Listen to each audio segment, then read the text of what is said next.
cantar teu amor, ser profeta e pastor, levar tua esperança às nações.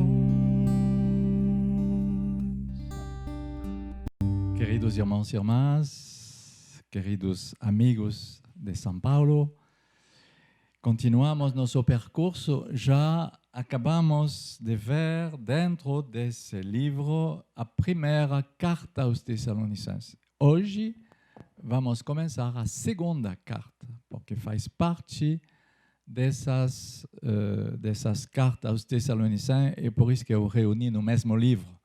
Mas é a segunda carta, que é mais reduzida a 3 capítulos, será mais breve nosso percurso. Mas vamos começar hoje. Você pode abrir nesse livro na página 257. E vamos começar a ver e a ler, a partir da página 257, a apresentação dessa segunda carta aos Tessalonicenses. São duas possibilidades. Essa carta, a segunda carta, foi escrita pouco tempo depois da primeira. A primeira, você se lembra, foi escrita em 51, 52, que é o primeiro documento do Novo Testamento, nesse ano 51, 52, pouco tempo depois que Paulo visitou e fundou essa comunidade de Tessalonique, depois de passar em Filipe, de fundar essa comunidade de Filipe, que é na porta da Europa, na Ásia Menor. E essa carta, a segunda carta aos Tessalonicenses, seria, vamos ver, segundo alguns especialistas, acho que foi escrito no movimento da primeira, alguns meses depois, pouco tempo depois. E tem coisa que justifica, tem elementos que justificam, e outros especialistas que dizem, não, ela foi escrita 1, 2, 3 anos depois. E por isso que ela, normalmente, como tem essa dúvida, essa segunda parte não é considerada como pro-paulina, como prototipo, como carta canônica, diretamente canônica do apóstolo, mas é sempre atribuída a deuteropaulina. Significa que ela foi escrita por um discípulo de Paulo, alguns tempos depois por ele, ou um discípulo dele. Então, vamos ver as duas possibilidades. É bem possível. A partir do trabalho que eu fiz, eu tenho uma tendência a escolher que seria a primeira possibilidade, que ele escreveu essa carta pouco tempo depois. Vamos ver por quê, né? E vamos ver, sobretudo, um elemento em 2 Tessalonicenses 2,15 que justificaria a segunda hipótese. A segunda, vamos ler. É nosso leitor favorito, Isaías, fiel, que nos acompanha também nesse caminho, nesse percurso. Portanto, irmãos, ficai firmes, guardai as tradições que vos ensinamos oralmente ou por escrito. Guardai firmemente as tradições. Então, se Paulo, alguns meses, pouco tempo antes, já enviou a primeira, ele não vai pedir que as tradições sejam seguidas em tão pouco tempo. Mas se passou 2, 3, 4 anos, ele pode pedir que as tradições sejam bem vividas. Então, isso é favorável à segunda possibilidade, que essa carta foi depois, né? Alguns anos depois. Porque precisava que a nova comunidade, essa jovem comunidade de Tessalônica, pode ter o tempo de integrar as tradições, integrar a formação recebida da parte do apóstolo. Então, essa segunda carta é escrita ou em 52, ou mais tarde, entre 53 e 58. Então, é um pouco diferente nessa classificação.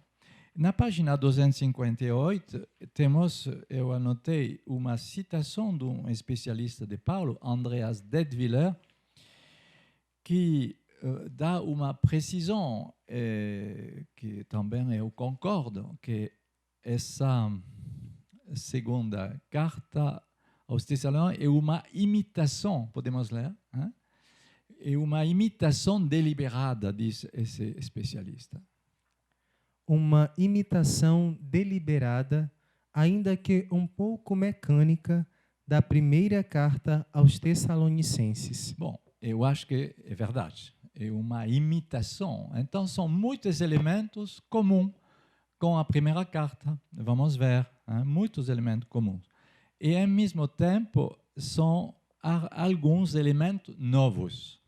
Quais são os elementos novos? Na página 258, justamente, eu fiz uma pequena uma tábua, hein, para dar esses elementos novos. Hein? Página 258, embaixo da página, você pode ver 1, 2, 3 elementos novos. 2 Tessalonicenses 1, 5, 12. 2 Tessalonicenses 2, de 2 a 12 e até 15. E 2 Tessalonicenses 3, 1 a 5, e depois versículo 10, versículo 13, versículo 17.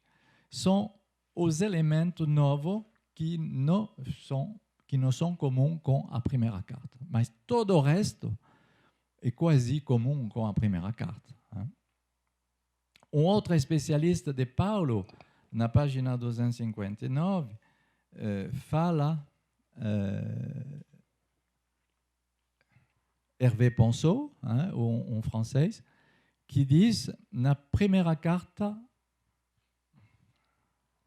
se na sua primeira carta o apóstolo quis transmitir uma mensagem de encorajamento, a segunda visa, sobretudo, frear os ardores intempestivos deles.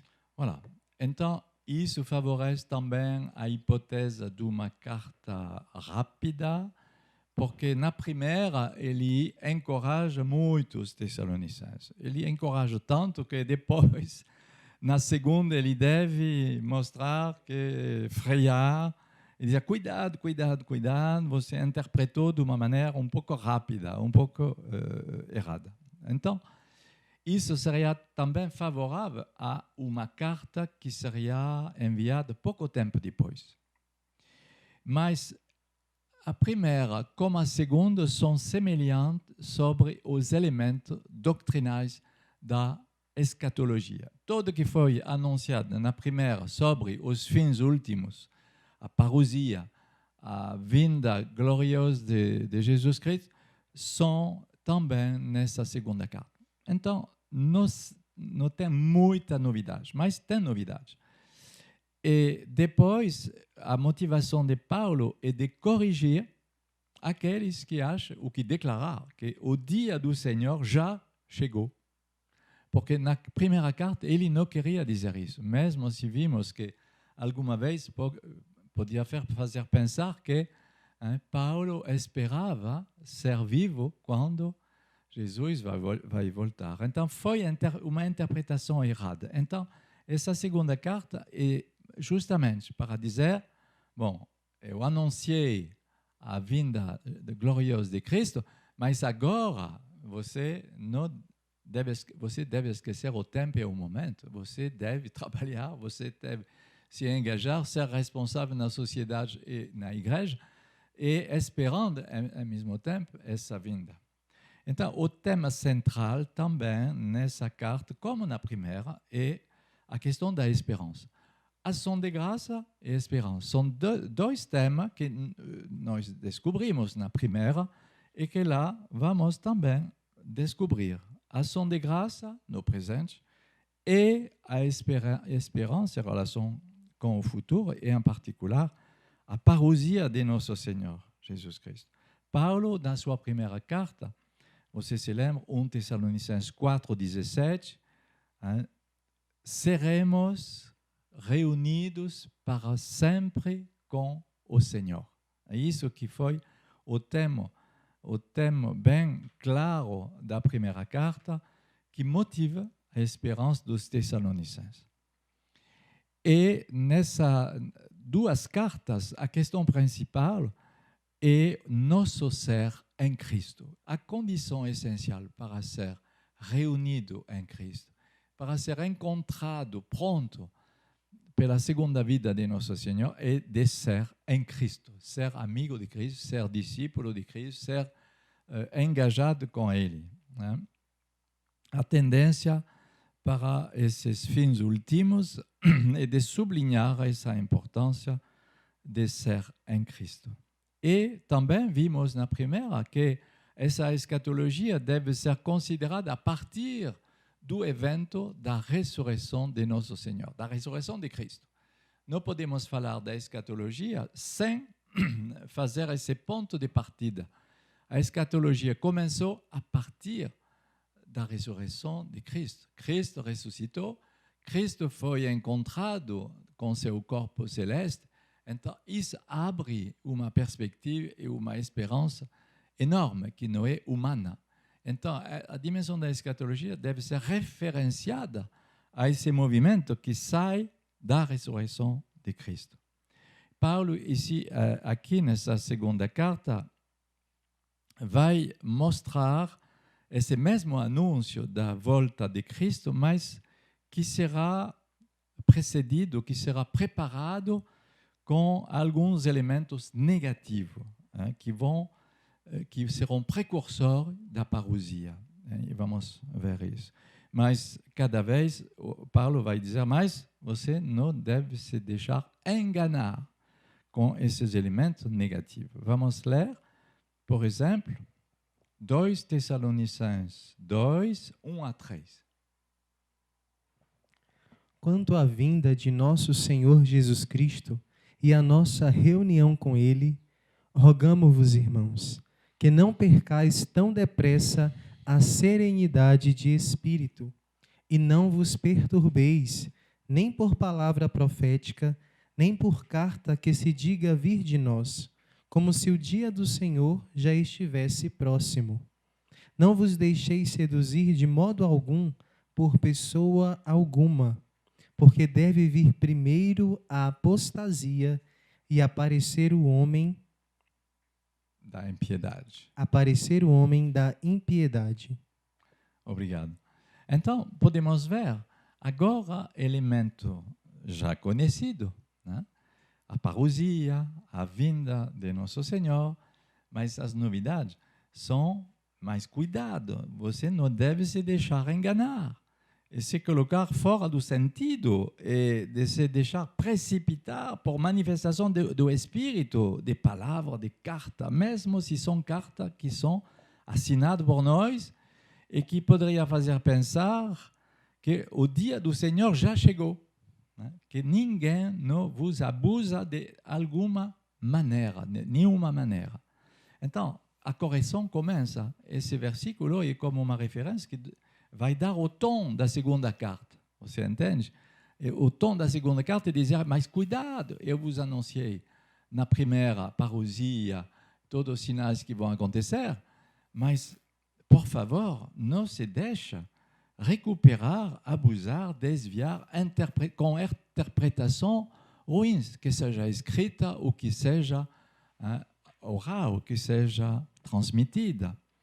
Então, você percebe a mudança de tom sobre essa advertência, esse aviso que Paulo vai dizer, cuidado. Se Paulo foi profético na primeira carta, nessa segunda ele é pastor. Ele vai dizer, mas não é. Então, é muito interessante quando você pode ouvir esse tipo de anúncio de fim do mundo, de escatologia, esse tipo de coisa, de bem fazer referência a essa segunda carta na maneira de reagir, na maneira de interpretar os sinais dos tempos e os fins últimos. Você pode pensar, na primeira carta ele anunciou os sinais, mas na segunda ele vai dizer, cuidado, não é assim que deve ser interpretado. Não reage com precipitação de pensamento ou se baseando sobre alguns escritos oficiais. Então, Paulo vai corrigir e recentrar de novo sobre uma vida cristã engajada.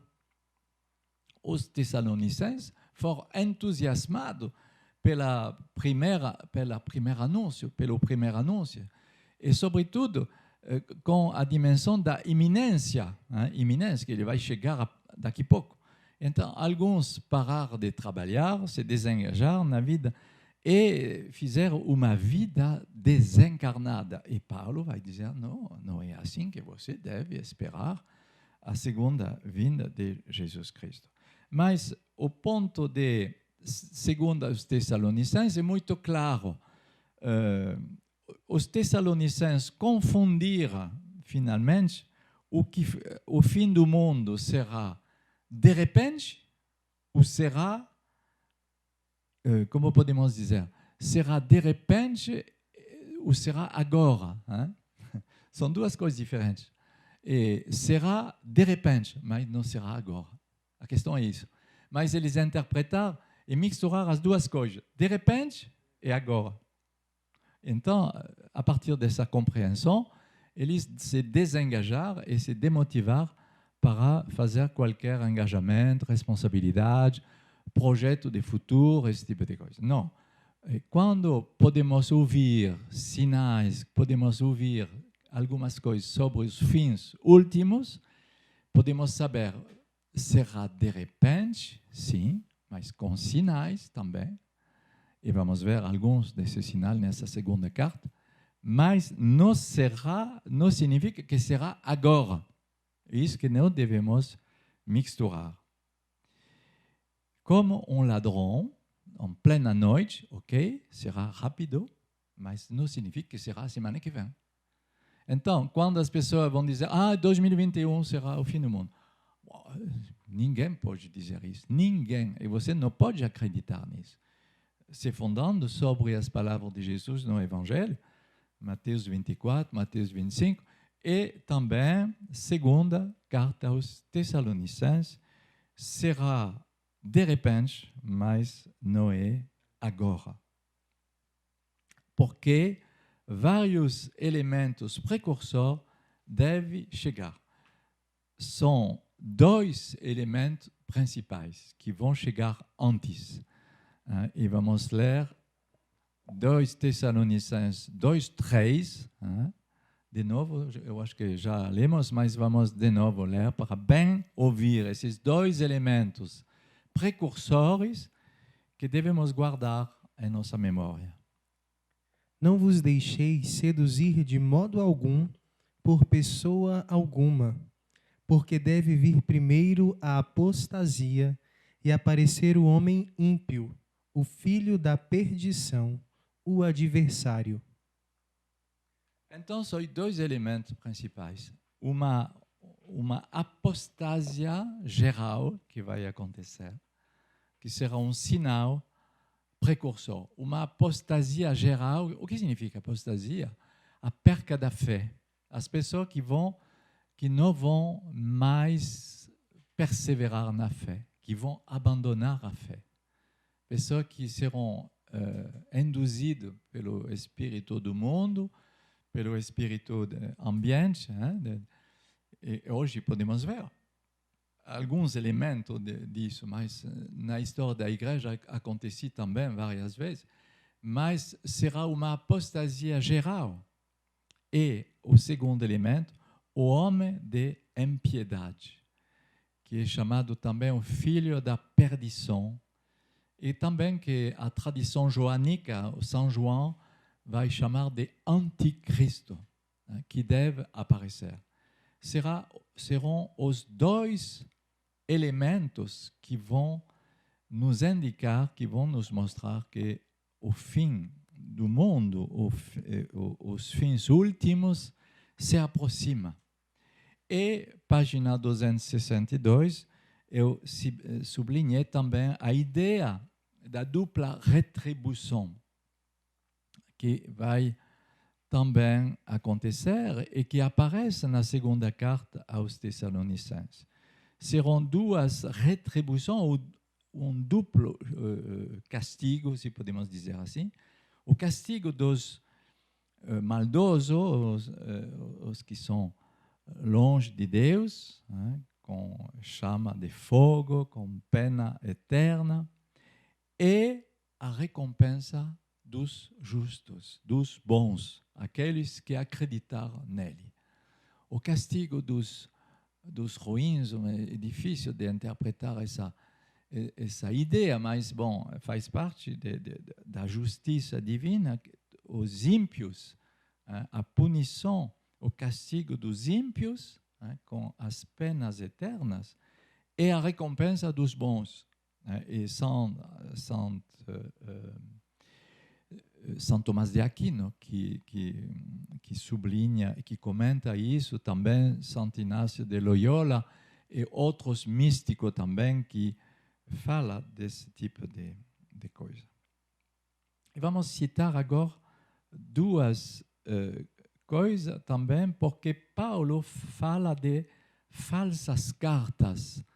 Se você recebe falsos escritos, acabamos de ler, falsos escritos de nossa parte, ele faz de fake news já na sua época. Vamos ler 2 Tessalonicenses 2:2 e 2 Tessalonicenses 3:17. Que não percais tão depressa a serenidade de espírito, e não vos perturbeis, nem por palavra profética, nem por carta que se diga vir de nós, como se o dia do Senhor já estivesse próximo. Então, isso é muito importante. Cada vez que podemos ouvir esse tipo de anúncio, de não perder a serenidade do Espírito Santo e não nos deixar perturbar por esse tipo de anúncio. Então, é bom de guardar e se apoiar sobre essas referências. E depois, 2 Tessalonicenses 3, versículo 17. A saudação é de meu próprio punho, Paulo. É este o sinal que distingue minhas cartas. Aí está a minha letra. Então, essa citação também, que eu queria sublinhar na apresentação da carta, me parece autentificar que essa carta não é deutero-paulina, mas ela é verdadeiramente escrita por Paulo, porque justamente ele insiste dizendo: sou eu que escrevi com minha mão essa carta para dizer: vocês podem se fazer enganar por outro escrito, mas essa carta vem de mim.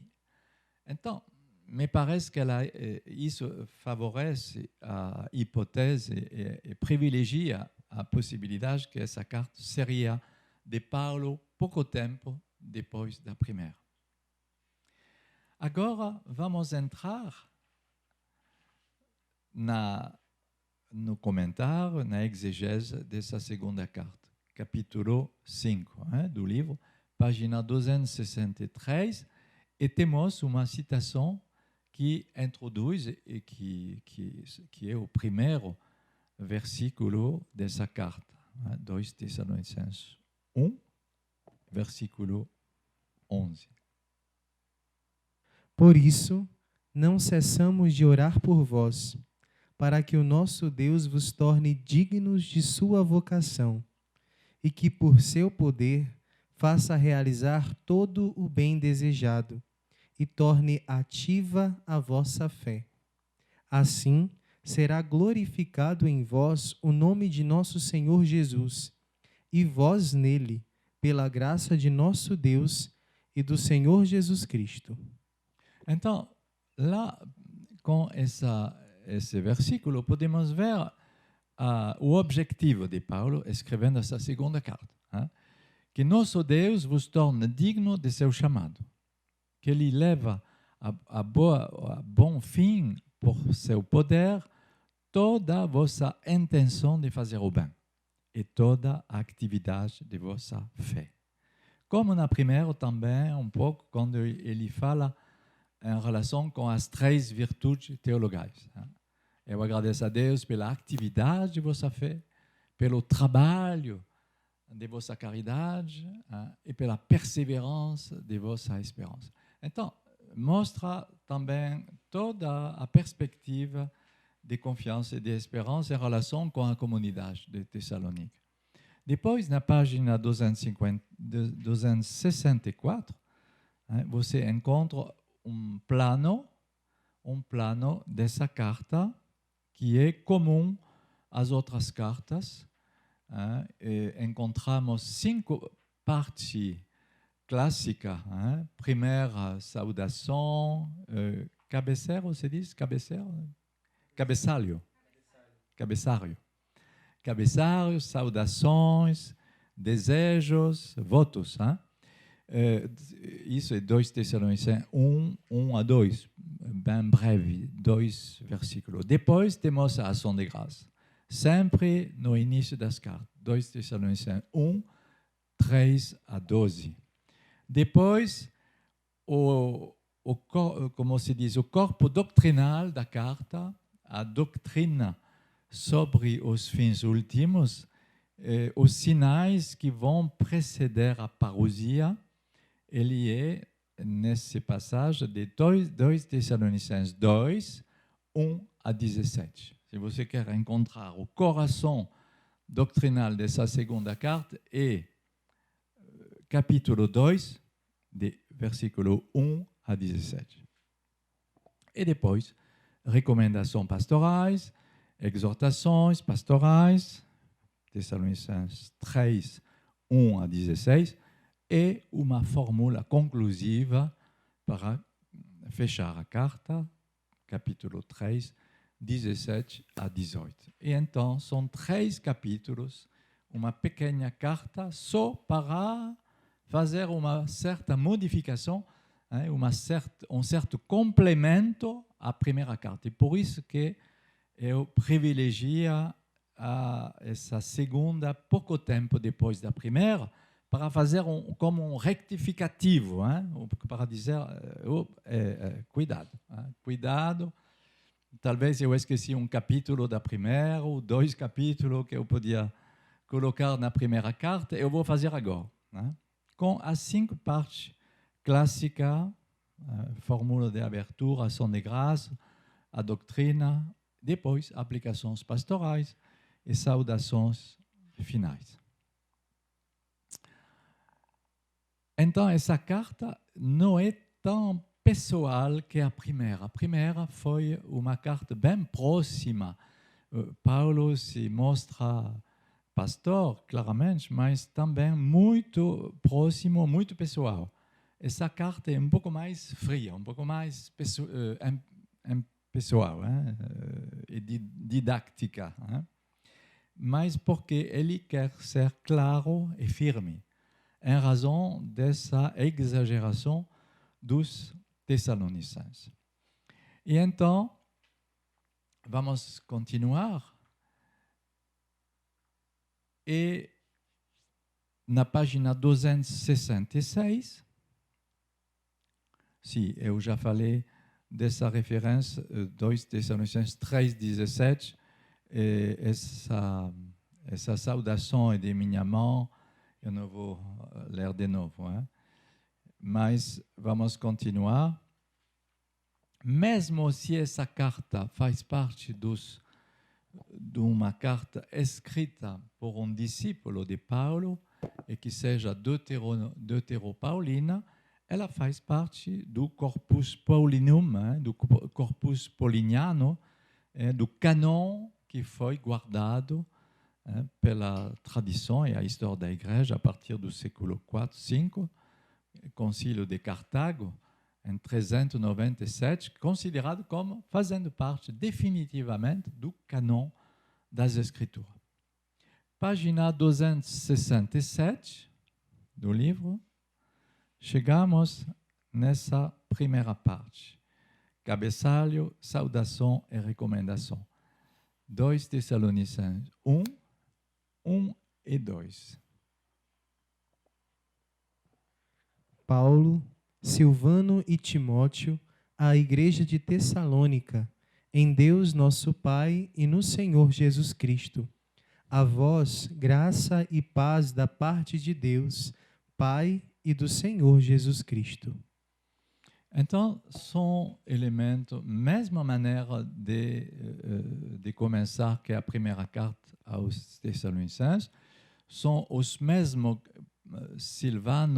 Silvano e Timóteo, que são, como na primeira carta, que são co-redactores, co-autores, e também enviada à Igreja de Deus, que é em Tessalônica. Então, Igreja de Deus, que foi dito na primeira carta, ou Igreja dos Tessalonicenses, que é em Deus. Então, uma fórmula muito de surpresa, e para dar peso enorme a essa pequena comunidade. A Igreja de Deus, que é em Tessalônica, meu Deus, como se hoje dizemos, a Igreja de Deus, em Palmas, em Imperatriz, em Paragominas, em Belém, a Igreja de Deus. Bom, a Igreja apostólica, católica, ok. Então, Silvano ou Silas são associados com Timóteo. A vós, graça e paz. Como todas as cartas, a mesma fórmula, graça e paz. Página 268. Temos, nessa parte, uma dimensão de ação de graça, como na primeira carta. Vamos ler 2 Tessalonicenses 1, versículo 3 a 4. Irmãos, por vossa causa, sentimos obrigados a dar continuamente graças a Deus, pois a vossa fé cresce muito e a caridade que tendes uns pelos outros aumenta em cada um de vós, a tal ponto que sois o nosso orgulho entre as igrejas de Deus, por causa da vossa perseverança e da vossa fé em todas as perseguições e tribulações que suportais. Então, é bem próximo da primeira carta, quando falamos das virtudes teologais, o vosso trabalho, vossa paciência, vossa perseverança, é um pouco semelhante. E vossa fé em grande progresso. Lá, ele sublinha a dimensão de progresso, de caminhada, de crescimento, vosso amor também, que somos orgulhosos dentro das igrejas de Deus, pela vossa constância, pela vossa fé em todas as perseguições e tribulações que você suporta. É bonito de ver isso, essa jovem comunidade, mas que é muito corajosa, paciente, constante. Então, essa reflexão de Paulo deve também nos interpelar. Nós vivemos também como os Tessalonicenses, esse progresso, a fé em progresso, em grande progresso, esse amor fraterno que cresce no meio de vocês, nossa constância e nossa fé dentro das calúnias, das perseguições, dos ataques que você pode suportar. Então, não é só uma carta para os Tessalonicenses, mas é uma carta da Sagrada Escritura para nós nos perguntar. Então, é um motivo de ação de graça. Quando as pessoas dizem, eu dou ação de graça, mas por quê? Então, agora Paulo mostra por quê. Porque ele apresenta sua ação de graça por essa comunidade. E essas situações de perseguição e de tribulação mostram também que isso não parou depois da primeira missão em Tessalonique, que Paulo foi perseguido pelos judeus, continuou, porque mostra, tempo depois, não sabemos se é 2 meses ou se é 2 anos, mas mostra que essa perseguição, essa tribulação continuou.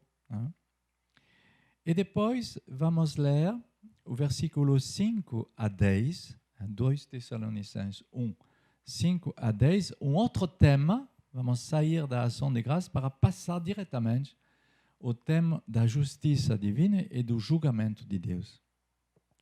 Elas são o sinal do justo julgamento de Deus. É para vos tornardes dignos do reino de Deus, pelo qual sofreis. Justo é que Deus pague com tribulação aos que vos oprimem, e que a vós, os oprimidos, vos deu repouso juntamente conosco, para quando se revelar o Senhor Jesus, vindo do céu com os anjos do seu poder, no meio de uma chama ardente, para vingar-se daqueles que não conhecem a Deus e que não obedecem ao Evangelho do Senhor Jesus. O castigo deles será a ruína eterna, longe da face do Senhor e do esplendor de sua majestade, quando ele vier naquele dia para ser glorificado na pessoa dos seus santos e para ser admirado na pessoa de todos os que creram e vós acreditastes em nosso testemunho. Assim será nesse dia. Então, essa passagem mostra uma diferença na primeira carta aos Tessalonicenses, porque Paulo já vai associar a vinda gloriosa de Cristo, a parousia, com o julgamento de Deus. Se manifesta o justo julgamento de Deus, porque vocês serão encontrados dignos do reino de Deus, pelo qual vocês sofrem também. Então, vosso sofrimento, vossa constância, vossa fé dentro das tribulações não será vã. Paulo vem de explicar que eles são perseguidos e que eles se montrent perseverantes, constantes. Mas isso não será vã porque o justo julgamento de Deus que vai mostrar que vocês serão encontrados dignos de seu chamado e dignos de seu testemunho. Então, pelo qual vocês sofrem nesse momento. E então, o efeito da justiça será de dar tribulação àqueles que vos perseguem, será transformado. E a vós que está vivendo essa perseguição, vocês serão justificados. Eles serão chateados de uma perca eterna, longe da face do Senhor, né? E vocês serão glorificados com seus santos. Então, você percebe essa dupla retribuição, como falamos no início, dupla retribuição, duplo castigo, se podemos dizer assim, castigo dos malvados, ruins, ímpios, e justificação, recompensa dos santos. Então, você pode guardar e meditar 2 Tessalonicenses 1, 5 a 10, esses 5 versículos que são muito importantes, na página 269, elas são o sinal do justo julgamento de Deus. Para vós, tornardes digno do reino de Deus, pelo qual sofreis. Então, sobre tudo isso, não é de apoiar sobre o fato que a vingança de Deus vai afastar, vai corrigir, vai chatear no fogo eterno. Nosso desejo de justiça não é por esse castigo, mas nosso desejo de justiça é de saber que tudo que foi injustificado, que não foi reconhecido nessa terra, lá será reconhecido. E os que sofreram, ofereceram, sacrificaram muita coisa de sua vida, serão recompensados, serão honrados, serão justificados, serão glorificados. Então, queridos irmãos e irmãs, você deve rezar agora, continuar a meditar sobre essa referência. 2 Tessalonicenses 1, 5, 10, para alimentar e renovar vossa esperança. A esperança de uma justiça divina. Todo que não foi justificado, todo que não foi recompensado, todo que não foi visto, que não foi reconhecido nessa terra, nesse momento da vinda de Jesus, será valorizado, será justificado, será pagado, será recompensado. Então, que tudo isso anima nossa esperança cristã. Amém. Cantar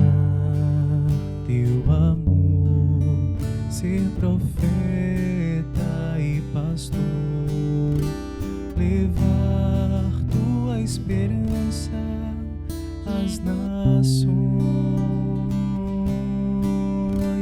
cantar teu amor, ser profeta e pastor, levar tua esperança às nações.